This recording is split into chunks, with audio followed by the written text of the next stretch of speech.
Welcome to Tuesday Talks, your educational podcast helping parents become strong advocates for their kids and teachers to make big impacts in the classroom. Here we go.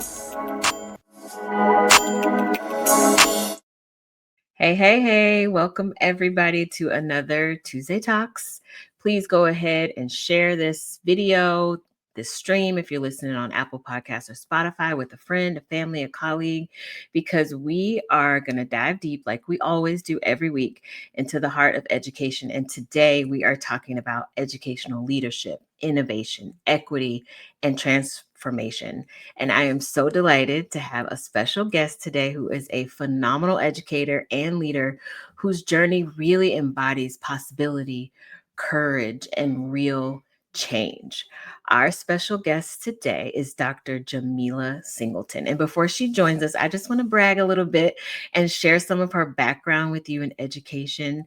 Dr. Singleton is currently the executive director of Rooted School Vancouver, with 2 decades of experience spanning teaching, principalship, teacher preparation, equity leadership, and network executive roles. Her work centers on transformational leadership, culturally responsive practices, and building equitable pathways for students and educators. Dr. Singleton previously served as Director of Student Equity and Family Engagement for Evergreen Public Schools, Senior Managing Director for Teach for America, and Building Leader and Founding Teacher at 2 KIPP schools in the Houston area and in LA. She is passionate about supporting educators, co-creating with families, and advancing community-driven change. So get comfortable, maybe grab a notebook. Again, share with a friend or colleague and prepare to be inspired. And please join me in welcoming Dr. Jamila Singleton. Hi. Hi.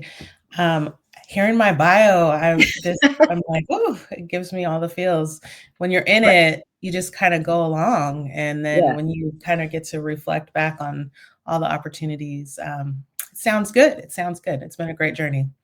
Yes, so much experience. And I want to dive right in because you've held roles as teacher, principal, teacher preparation leader, equity director, charter leader, network executive. You've hit all of the points in education. So looking back, what thread kind of connects all of these roles for you, and what has remained a constant as you've grown? Yeah. So when I came into the profession in the early 2000s, I had grown up in a community here in the Pacific Northwest, where as a Black girl, I just didn't always feel fully seen. I didn't always feel like I had agency.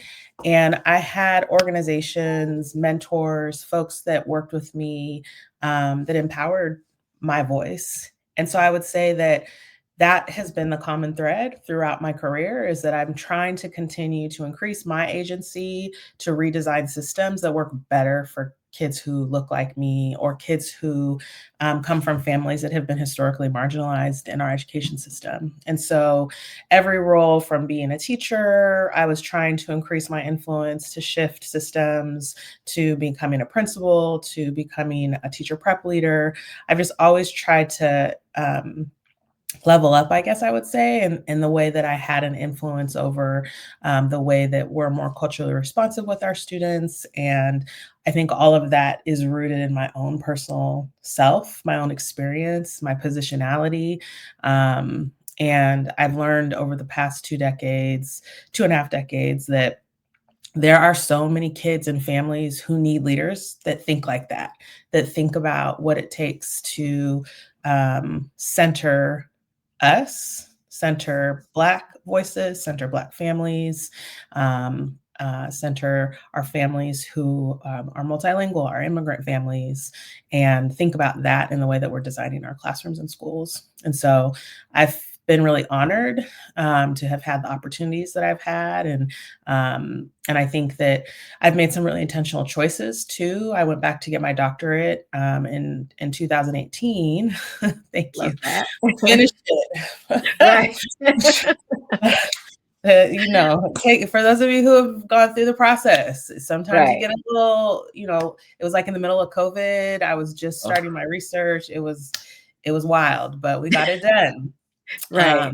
but I felt like I just needed to increase my understanding of what community-driven change needed to look like. And I ran for school board in Portland when I came home. I had lived in other cities for several years, and I came home to Portland, ran for school board, and I lost. And a lot of the feedback at the time was that I wasn't community centered. I was a charter leader looking to come in and take over public schools, and that's really the opposite of who I see myself as. But at the same time, I felt like with humility, I had some learning to do, and I needed to, dig into the research around what community-driven change could look like, and I've learned a lot since then. We can talk more about that, but I just do think that when we can lead courageously. My tagline at one of my teacher prep institutes was teach courageously, build together. But it's just like, how do you both show up with courage in community with other people? And that's driven everything that I've done since day one. Yeah, so you like a challenge. That's what I'm kind of Oh, getting yeah. at.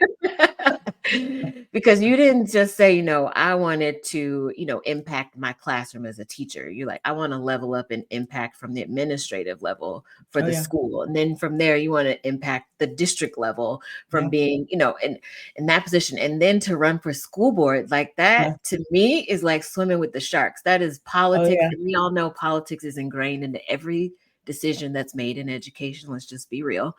But Yeah. like to put that on your plate is something that you want to go after. That takes a lot of courage and real like connection to your passion, to what Mhm. your beliefs are and your values are, because you are really exposing yourself and opening yourself up to all types of input and feedback. And I love Mhm. that you took, you lost the rate that position, that the Mhm. race for that position, but you took the feedback and didn't let it make you feel suppressed or, take your voice away, but you use that, Yeah. internalized it to say, okay, how can I show that what their assumptions were wrong?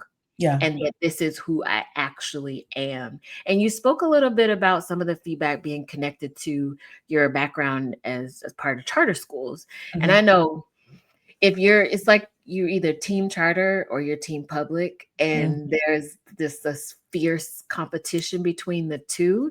And Yeah. so I wanted to know what prompted you really to move from district public schooling into charter sector, Yeah. and what were some of those internal and external signals that told you it was time for a transition?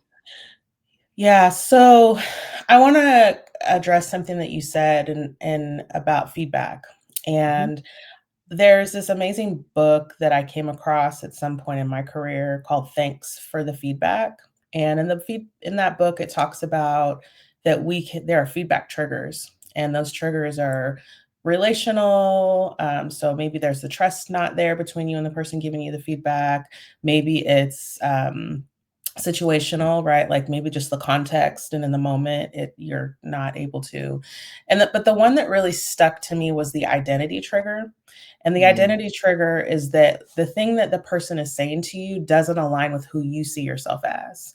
And I think that one of the realities for me as a Black educator and as a Black girl, Black woman, through my whole life growing up in predominantly white communities and going to school in predominantly white institutions, is that I've had to hear a lot of feedback about myself from mm, the time I was a elementary school student. And what I know now is that bias is related to a lot of that. There were stereotypes about if I asked a question in class, I was seen as defiant and disruptive, whereas my white peers did not receive the same amount of attention. I received punishment at a increasingly amount, right, disproportionate amount. And so feedback and the receiving of feedback is something in my career that I had to do learning on, because mhm. I, as a Black educator, anytime I got feedback, I got defensive. And so whether it was from my students or from parents, and that I would say particularly as a principal, that was one of the hardest parts of my job when I was a young principal. I was a principal at 29 years old. So we all know what we were doing in our 20s. Yeah. leading a school, while I might have had the skills and capabilities around the academics and the curriculum and some of the teacher coaching, because I had done some of that work in my early 20s with Teach for America, I was not prepared for how I would feel when parents were dissatisfied with my actions, when they felt like there were things in the building that they didn't agree with. And so having that book, it taught me, and reflecting on that, it taught me that there is some truth in all feedback. Right. There's some truth, but it's not necessarily the truth that you have to hold on to. And so, so when I had that feedback about me being a charter leader, and you said like you're either team charter or you're team public, I'm team family. Okay. I'm team kid. And every role that I've been in and every situation that I put myself in, it's been so I could build schools. And now I know what I really believe in is I want to build schools just with, not just for families, but with families. Mm-hmm. So every role I've taken has brought me closer to building schools with families. And so charter has a lot more opportunity for family involvement, family engagement, family collaboration. I have two parents on my board right now who I have academic excellence committee meetings with them, and I have the opportunity for them to hear and give me feedback about how we're running the school. And so, for example, we have family conferences last month. And in a charter environment, it's a smaller environment. So we can kind of structure it how we want. It's a high school, but there's less students per teacher. And so, the parents gave me feedback in the committee, and they said, I don't see this. I don't see this. We don't understand this. And so I was immediately able to pivot and say, okay, we're going to talk about that. Let's create a presentation in our family conferences so our or our parents and students understand their SBAC progress, what the MAP assessment is.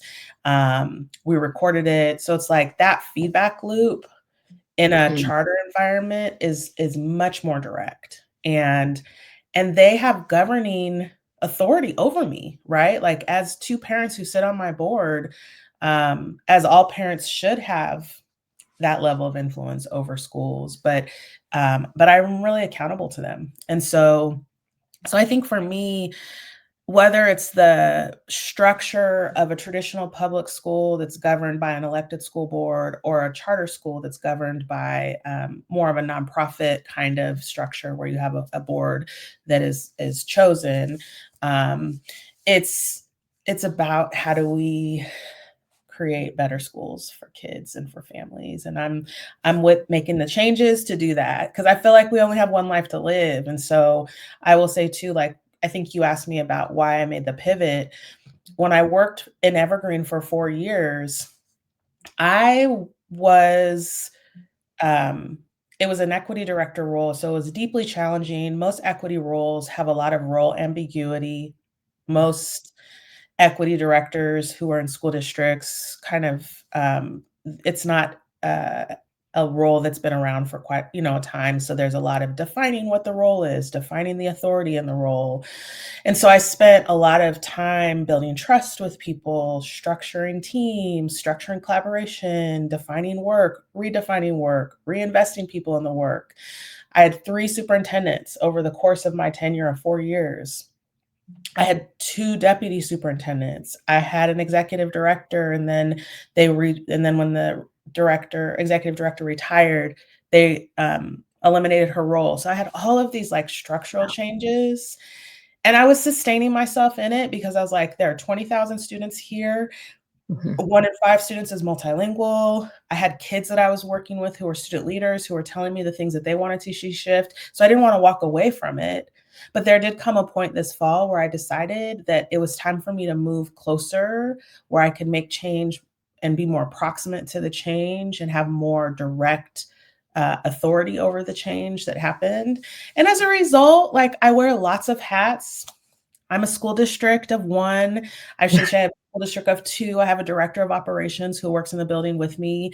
But there's a principal, and So we are an LEA, right? We're a local education agency. We provide all services. We have to provide the full continuum of services for special education. We have to provide all of the supports around title and transitioning bilingual programs. So everything that a school district provides, we provide, just at a smaller scale. Yeah. So I'm busy, but I'm really happy. I'm really happy. I love the school. I think we're on a great trajectory in year 3, um, and I don't see myself as competing with Evergreen or Vancouver Public Schools. I'm actually working with them because I have relationships with people.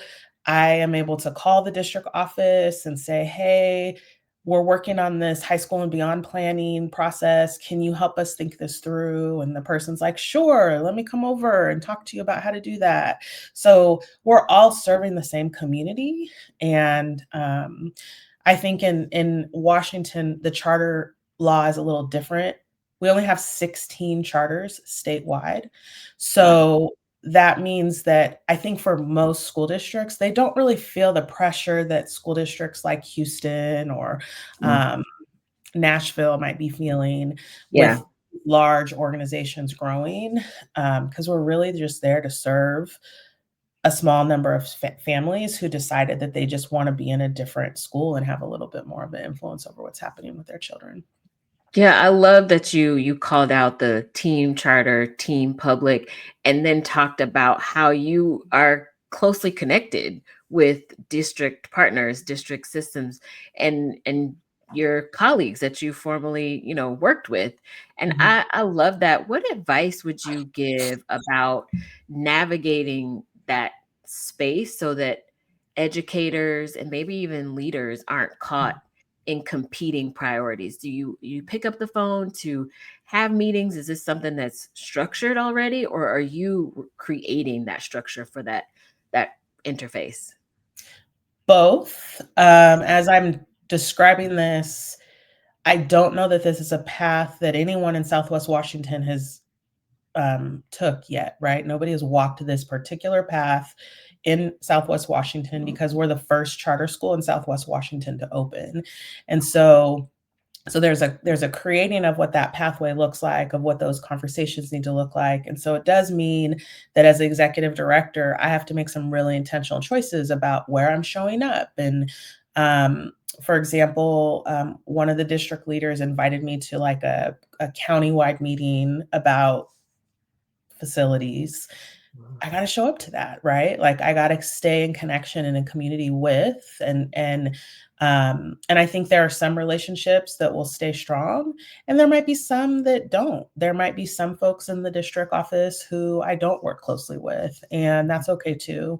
And so I would say that when I left, I made some really intentional choices about how I left. Mhm. It was a pretty quick decision. I made a decision in August, but as soon as I found out that I was going to interview with this charter school, I shared that. I shared my hopes for a transition and what that could look like. And luckily, the superintendent was totally amicable and said, I was able to work part time in both places and use my PTO, and they were supportive, because I think, again, if we just send our students and we send our kids, we want all of our schools to be successful. And Right. so um, and so even though I might have had some tension and some conflicts, I had to let some of that stuff go, Yeah. and um, and just move into a space of partnership. And um, there's, I think the work, there's this work around 5 dysfunctions of a team, and it talks about like how you get trust, commitment, accountability, results. And for me, I guess now I'm seeing Rooted School Vancouver as an extension of that teamwork development that I've already done in the district office. And now it's just like it's a community coalition more. Yeah. And if I can see it like that, then I can recognize that there are compromises and things that are going to have to happen throughout the next couple of years, and we'll see what that looks like. One of the things that I would love to do is, as a high school, we're placing our students on a pathway to financial freedom. And so Rooted School Vancouver is very focused on supporting our students to have a college acceptance letter and a job offer by the time they graduate.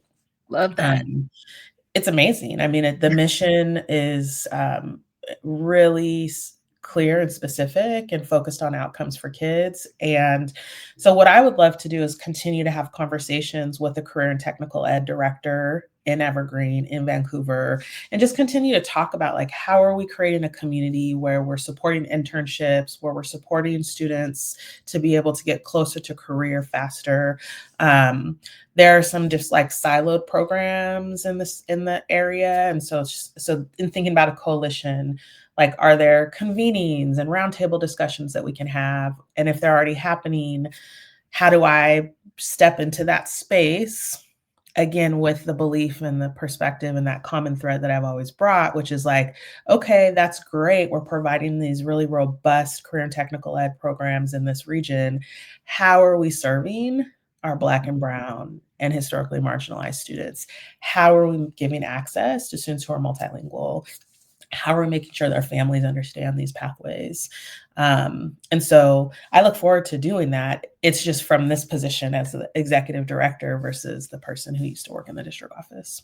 Yeah, I love that. I love that as a school, you all have that initiative. You have your college acceptance letter or the job lined up. I Mhm. love that there's that option there. We know not every kid is supposed to go to college right out of high school. I know for myself, it took me a couple of years to figure out Yeah. what I wanted to do, and I did it in college, racking up student loan debt, figuring it out. Well, and that's the part of it that this school was founded on. So when Rooted opened initially in New Orleans, Jonathan Johnson, who's the founder, had a student who had to make some tough choices about needing to make money Mhm. versus going to school.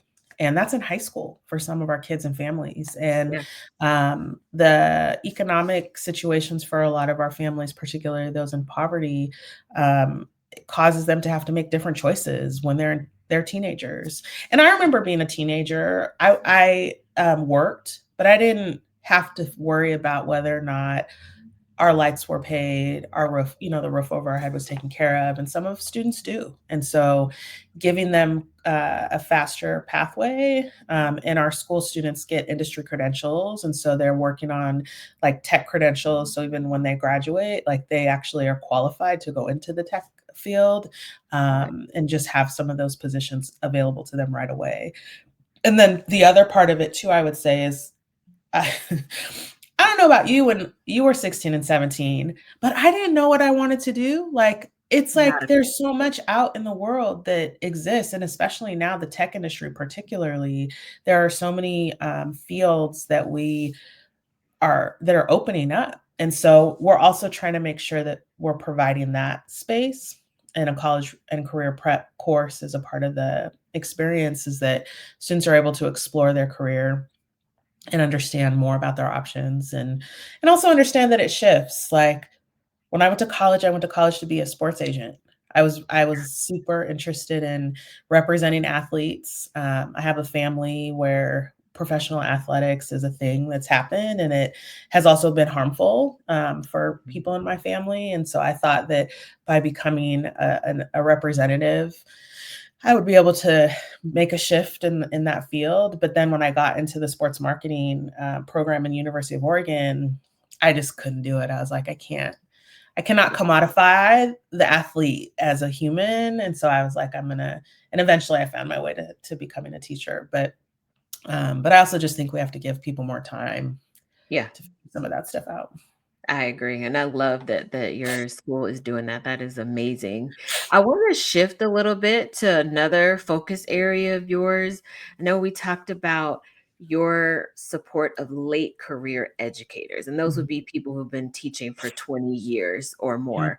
Their experience valued, they've seen a lot of change, a lot of, good things happen, maybe some not so good things happen. You mentioned just the Yeah. changes in your leadership, Yeah. and so, what unique strengths do you see that these veteran teachers bring? as to a transforming school context? Mm-hmm. It's such an important point of reflection, I think, for us in the education field. And I'm not sure how it was in the 70s and 80s and 90s with educators. And I know that there was, I haven't studied kind of the demographics around how long and the average tenure of teachers, but I do know that in the district that I just came from, a large majority of the teachers are in that late career category. And I think in my work at Teach for America, I probably spent the first probably half of my career mostly working with novice educators. So I worked in that space probably also because I was a novice. It was a safer space for us together in a community of novices. But I think what we were able to do was to, ask questions, have sense of possibility. And so when I started to transition into the more traditional environment where that was the majority demographic of having late career educators, it felt very different to me.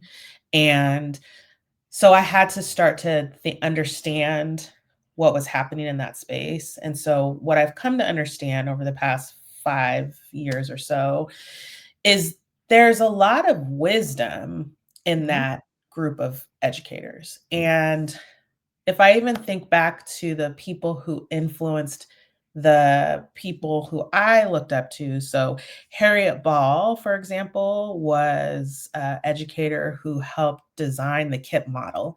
So some people know that, some people see it as the founders, Mike Feinberg and Dave Levin, but Harriet Ball was their mentor teacher.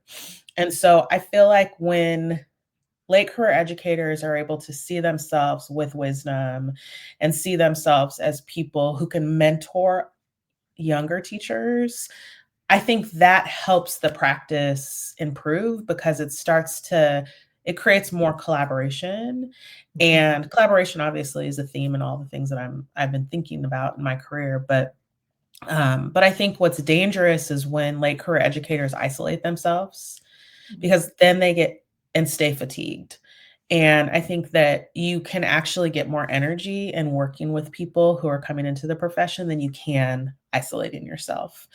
So wisdom is an important thing. The other thing that I think is important that I've noticed with late career educators is there's all this like community memory.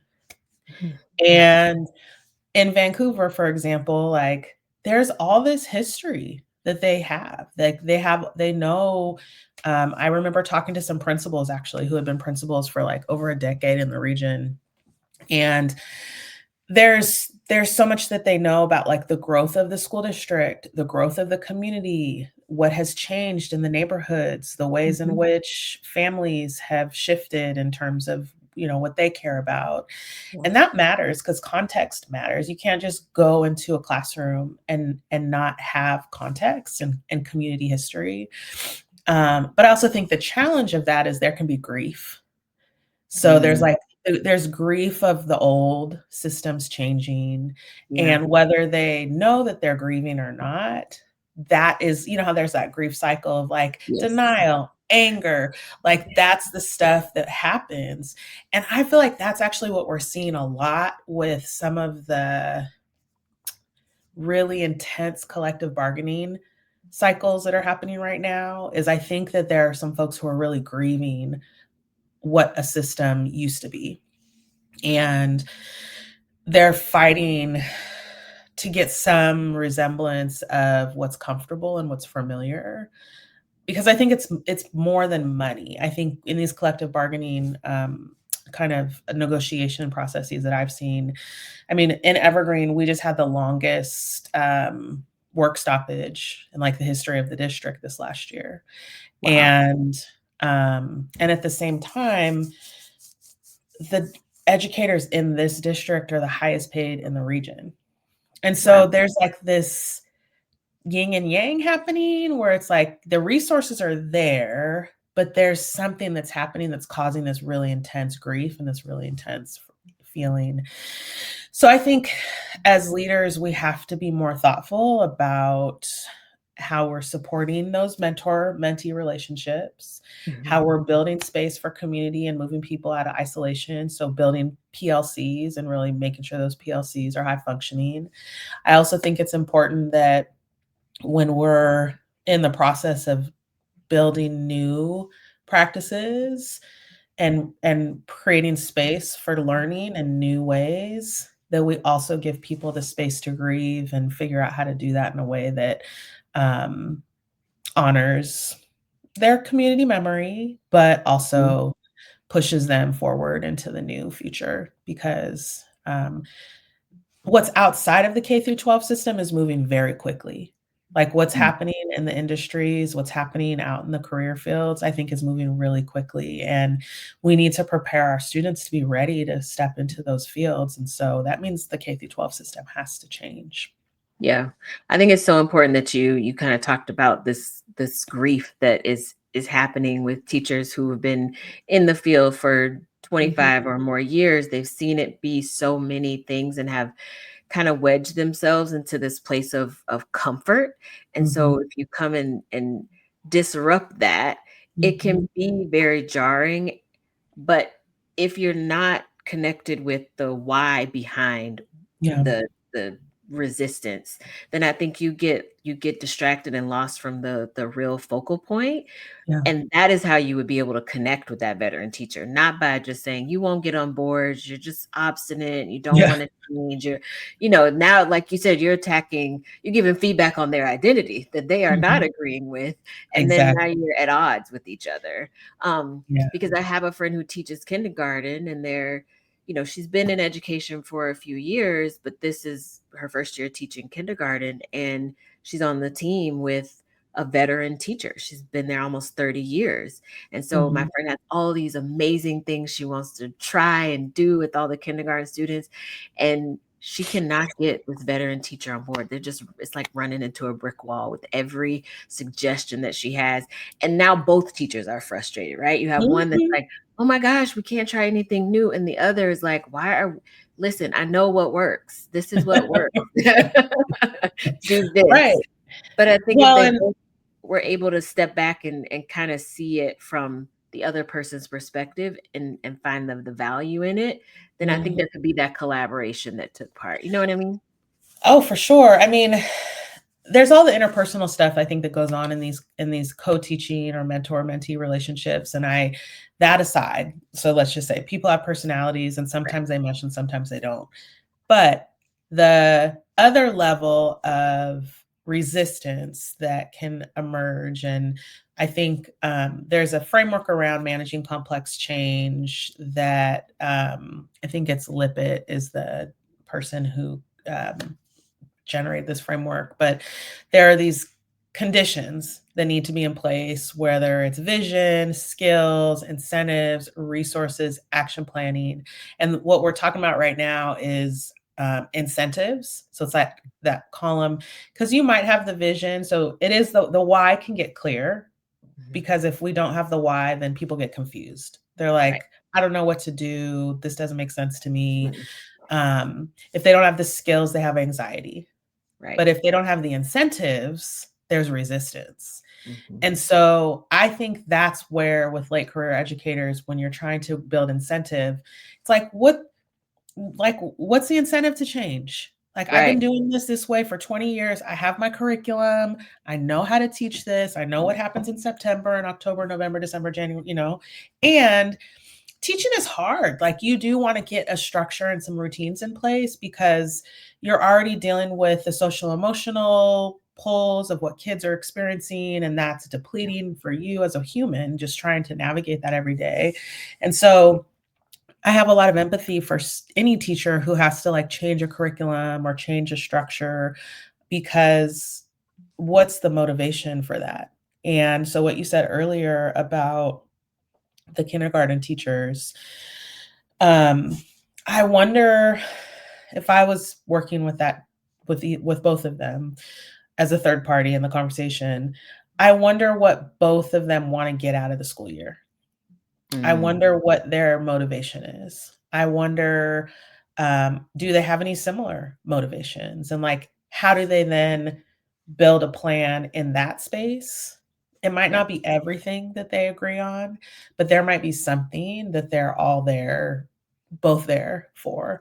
Um, and so the piece before around the strengths, if my strength is my wisdom, if my strength is my community memory, if my strength are things that all have to do with the past, then how do I start to incentivize that there's something that you can get out of this future if you do this a little bit differently?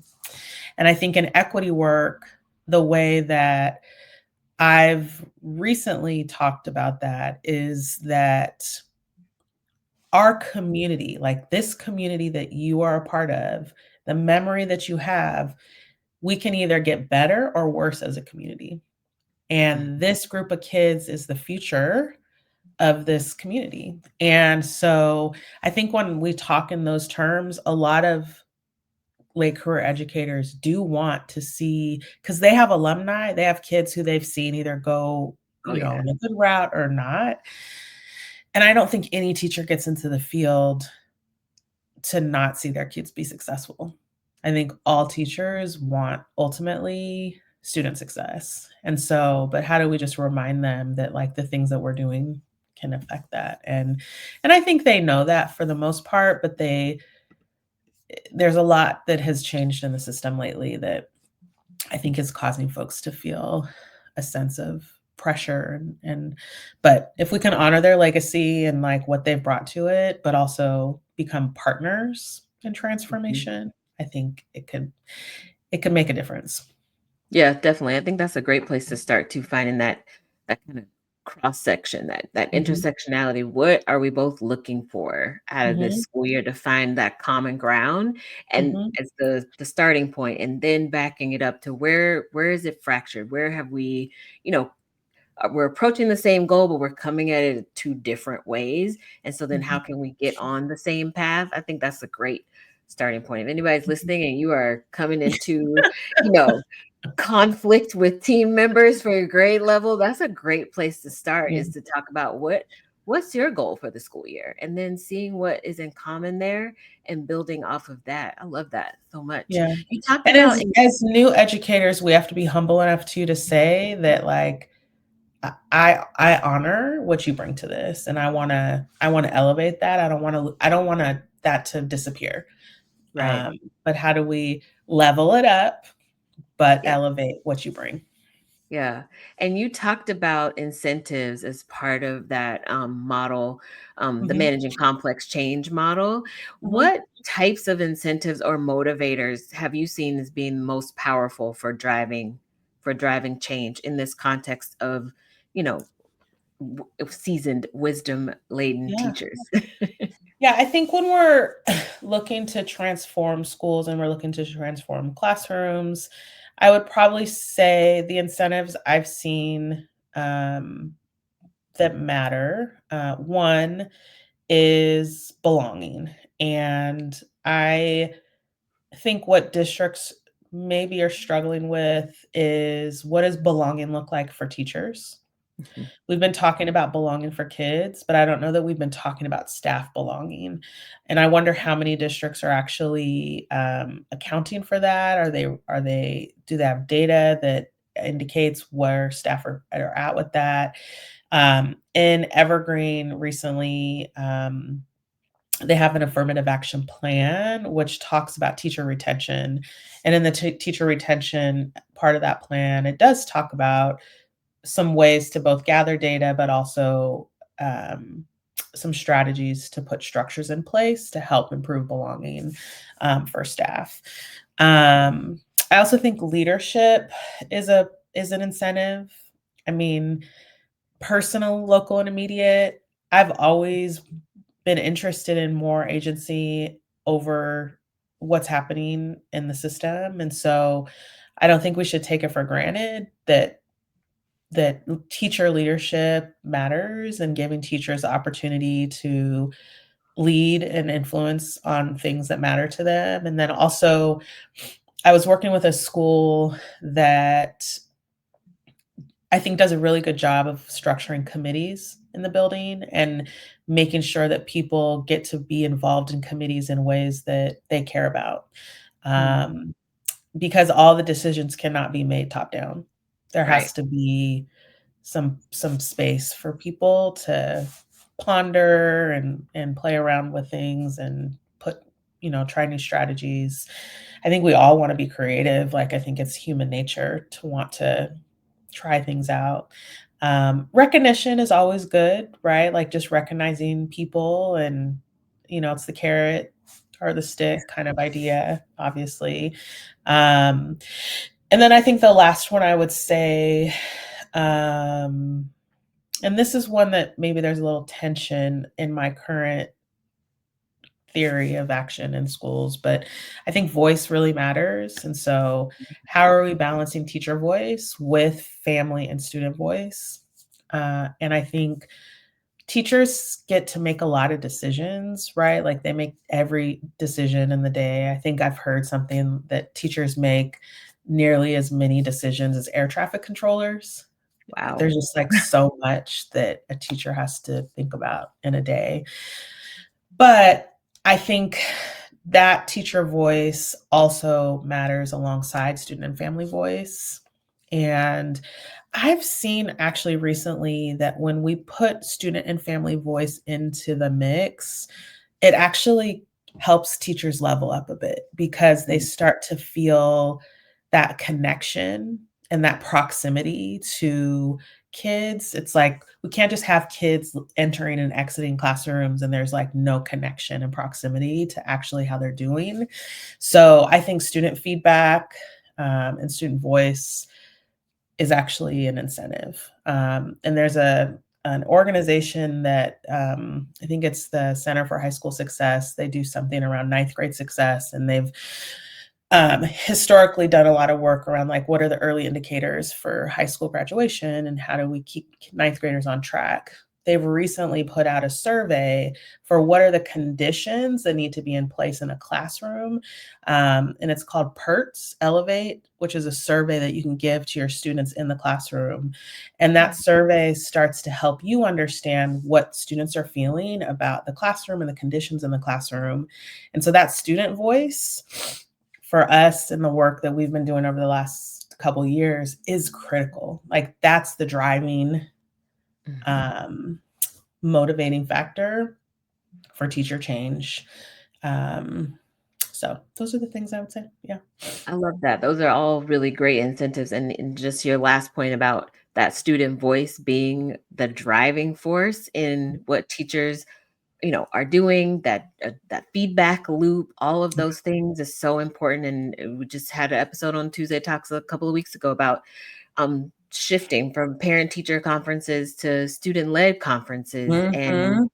so much variance in opinions on that topic, but a lot of overwhelming support for teachers and from parents who have been a part of student led conferences. And really, that empowerment from hearing from the student, like you just said, levels up, that helps the teacher level up, and then Mhm. also is teaching kids that agency Mhm. and giving parents a chance to really hear from the voice that matters in all of this. Because like you mentioned earlier, the student is at the center of Mhm. all of the decisions that we make, should be Mhm. at the center of all the decisions that we make as well. I thought those Can were I ask really. a question on that? Yeah. So, when you were hearing the different opinions and the different perspectives, um, is it that the feedback was where there was discomfort, or is it that there was discomfort in that something else? Like, were the teachers concerned that there wouldn't be information shared, or that because I've heard that sometimes where they're worried that the student won't be fully open or that the student isn't prepared to like lead that type of conversation. So what were some of the things that they were concerned about?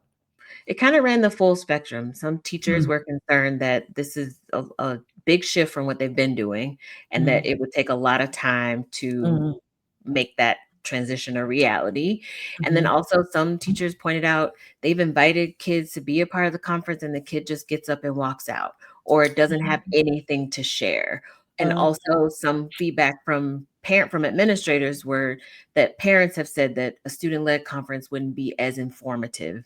It would be mm, less formal. So it was mm, a lot of these came from personal experience with it and maybe it didn't go so well, but also just the fear of the thought of changing and shifting to yeah. that student centered. So it kind of ran the full gamut. But if a kid comes into a conference and has nothing to share or isn't interested in sharing anything, I think that speaks Oh, volumes. that's data, definitely. Definitely. That's what I Right. was gonna ask, because I think one of the things that's true about change is that change sticks when it becomes culture and it's Mm, not a project. And sometimes when we talk about strategies like this, we talk about them as initiatives or projects. And I've been guilty of that. I'm not gonna sit here and say like I haven't tried to launch an initiative that's like very standalone and people feel like it's coming out of nowhere. yeah, But when it comes to student-led conferences, probably what makes them most effective is when there's a culture of feedback and students have had the chance to practice before that moment, right? They've had opportunities to be in conversation where they're leading and driving the discussion first.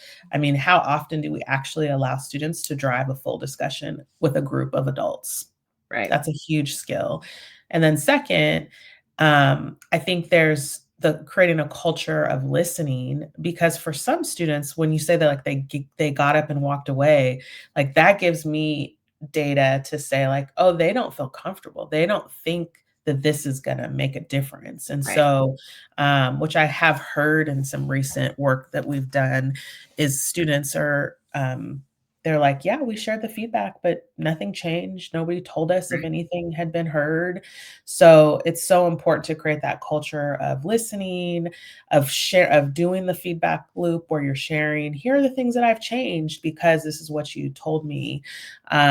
Because then that helps them to build more of an understanding of how to even go about that. And how powerful would that be? How powerful could it be to create a community of learners across our systems where they feel like their voice matters? Because that is when we get the kind of democracy that we want. That's when school becomes like a truly democratic project, is that we're building, future change agents who can, speak on issues that matter to them, and they can generate and influence groups of people. And that's what we want. So I hope people stick with it and recognize it's not just a project, that it just like takes more repetition, more Right. practice.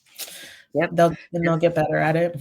That's right, given that structure throughout so that it doesn't seem like you're just putting them on the spot at this Mhm. conference, and now all of a sudden you have to talk about your learning and Mhm. challenges and be really open. It should be something practiced throughout the school year, and I love how you said that creates that the transformation becomes culture, not just a short-lived initiative, Mhm. and being able to make that happen. So how do you go about ensuring that the change you want to see in your charter school now is not just implemented, but sustained?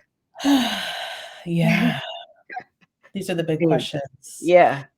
So, I've officially been in my position for 2 months. I've part-time, and now I've been full-time for, actually just 2 weeks, because my job was a part-time position, but it just got increased to full-time, like 2 weeks ago.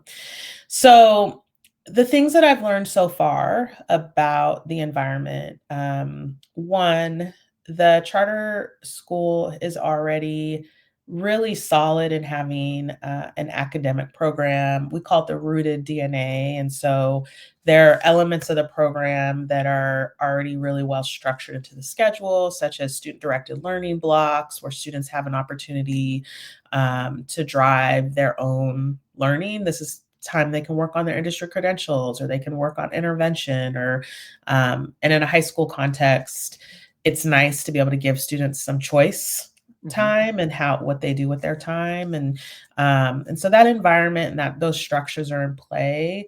But I think in order for us to really get to the level of excellence that we are promising our families and our students, is we have to continue to build like monitoring plans and making sure that we're doing more to data, like to analyze data and just do more around progress checks. And so, what are the hallways experience like? What is the quality of student work?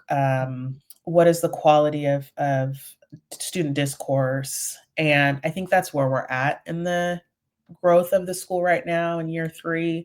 We've also had some turnover with teachers, which I think a lot of schools who are opening have, where we have our founders and the people who were really excited to get things launched, and then they have moved on to other endeavors. And so we have some new folks who have come in. And so I think in order to sustain, when you have your founders who have a lot of experience in the program and then you have new folks, it's trying to figure out how do we create that PLC, that collaboration. And so it's very similar to what we talked about earlier, where it's like you have this wisdom and this group of folks over here, and then you have a new group who are coming in, and how do we bridge? Because they also have wisdom too. We hired some really great previous teachers and folks who have a lot of experience in their content area. And so for me as an executive director, I'm trying to figure out like, how do we protect their time? How do we make sure that there's resource? Do we have the right tools? Like, are we giving them the right supports for intervention block, for example? We've been having like technical issues getting into systems. And so I'm just trying to make sure we have the right resources. And so if I was to go through like the managing complex change matrix, I feel like our vision is pretty clear. The mission and vision is clear. Skills are mostly there. We've got folks who understand the DNA and they're implementing a lot of the elements of the DNA. Incentives are probably something we have to work on, and just making sure we're creating belonging among the staff, that we're creating a strong leadership feedback loop, that student and family voice is centered. Resources is probably where I'm spending my time right now. And then action planning, yes, and then how we're monitoring culture and just like keeping things. And I think through that, we'll be able to get some sustained change. One thing I want to say kind of at the end of this is that I'm also not the same executive director as the executive director before me. And so the executive director before me was the founder, and he and we're just not the same humans. And so we have a lot of similarities in terms of what we believe and want for kids. But I think what I'm trying to figure out are like, what are the rituals and traditions that are a little bit more aligned to my leadership? And so, so we're working on that right now, and so it's an adjustment, I think, for staff, because it's a change. It's like a change amidst a big change is, having a new leadership come in, and then also just the change of opening a new school. And so, but all of that to say, it's what I said before, like, this school cannot just become a project. Like, we have to create a culture, and the culture is through their routines, the traditions, the plans, having the clear resources. So I love that. Well, based on your track record for going after, leveling up after leveling up and leveling up, you are the person that is fit for this new adventure. And I love this so much as another step in your journey. And I'm sure that you're going to guide your team into the greatness and the possibility that I know you have envisioned for that specific charter school. thank you. Yeah, I Yeah. mean, I I think so much is possible in our school system, and I think that I've seen over the last 2.5 decades, I've seen incredible leadership, and that's the place that's the consistent thread is throughout all of my experiences. I've just been surrounded by just phenomenal leaders, people who I've worked alongside a lot of phenomenal leaders. And so when you have phenomenal people doing the work, courageous people doing the work, there's a lot that's possible. And so I want to create a space where students don't have to mute themselves, they don't have to mute their brilliance, they don't have to shrink. And so when you have phenomenal leaders who also don't shrink, right? Right. Like we can't shrink because if we shrink, then we're sending the message that we need them to shrink, and that's not what we want. Mm. And so we want to continue to establish these environments where just be expansive. And I have a business on the side. It's my consulting business. It's called Expansive and Empower Ed, because I just feel that the way that we're going to move through the challenges in our system right now is just to expand our thinking and to be much more generative and creative. Um, and that can be scary, but I Yeah. always think, I'm like, what other choice do we have? We can't keep Right. doing things the same way and getting the same results. We know that's Right. insanity. Yes. So, That's awesome. As we wrap up, like, mhm. just what is one question that we should all ask ourselves as educators, as leaders, as community members, if we truly want to be the change we want to see in this world of education? What's one question we should really all ask ourselves? I think that if we know that this work is about possibility, and we know that we're building schools, we're building classrooms where people don't have to shrink, families have a voice, they don't have to fight to be heard, they get to show up and have a voice and be influential in their child's experience, and we're architecting, building transformation together. I hope people ask this question around who do I need to become so that the students and communities I serve can also fully become themselves. Mm, I like that. The reflective piece of that. Who do I need to become Mhm. in order for the students to become their greatest selves? I love that. And I say that mostly because I think in my journey throughout, I've always had to be operating with sense of humility and learning. And whether it's that example of reading thanks for the feedback and recognizing like I'm getting defensive, I got to figure this out, or going back to get my doctorate, I've consistently thought about how I need to grow in my professional self, my interpersonal self, grow my emotional intelligence so that I could continue to show up for students and community, and serve fully. And I think it's a journey, and I think that's okay. And sometimes I experience educators to have insecurities or to feel like maybe I'm not a fit for this, or maybe I'm not, don't have the skill. But it's one thing to not have it; it's another thing to not go after it and find it. And we can find those solutions if we just keep looking. I love that. Thank you so much. This was such a great conversation. There's so many Yeah, like it went so branches fast. of I'm like, oh, we're done. this. There's so many branches of this conversation to even come back to at a later point. But I wish you all the Yeah. best in this school year that we're in right now. I know you have great vision and you're going to pull together the resources to make that vision a reality. And I love that so Thank much for you. your students and your school. Thanks Thank so much you. for joining me. Well, and anytime, Tiffany, I can always come back. Maybe I should come back in a year and tell you how things have gone, because we have possibility, but we also got to get outcomes. So Right. I want to tell you how things have gone. So I would let me know when absolutely you're love it. ready for me to come back. Yes, I would absolutely love that. Thank you so much. Okay. So, everybody, thank you for joining me for another amazing Tuesday Talks. Remember, this is where we come to bring together families, schools, and community. Continue to follow me on Instagram at Dr. Tiffany SLP for more educational topics. Join me here every week for another amazing conversation about all things education. Be sure to do all the social media things, the likes, the subscribes, all those things. Do that and join me back here next week for another great Tuesday Talks. I'll see you then. Bye. Be sure to share this episode and join me next week for a brand new Tuesday Talks. See ya.